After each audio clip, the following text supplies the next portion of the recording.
Mga kabadaykis, tayo sa Antipolo Hills.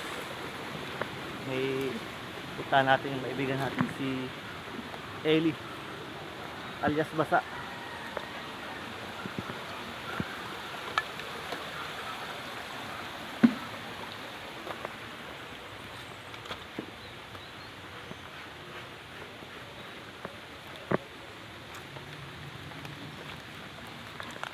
Kaya mga kabadaykis.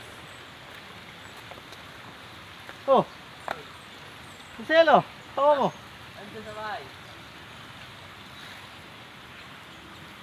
Saan yung kalsada papunta sa inyo? Yan, ganito lang dyan. Nagkaligo-ligo kami. Ha? Kaligo-ligo kami. Ikot-ikot kami dyan, no? Oo. Hindi sila pa. Kabadaykis.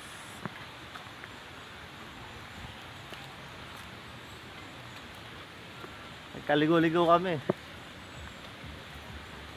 Ikot kami doon sa Barangay San Luis, Antipolo Hills.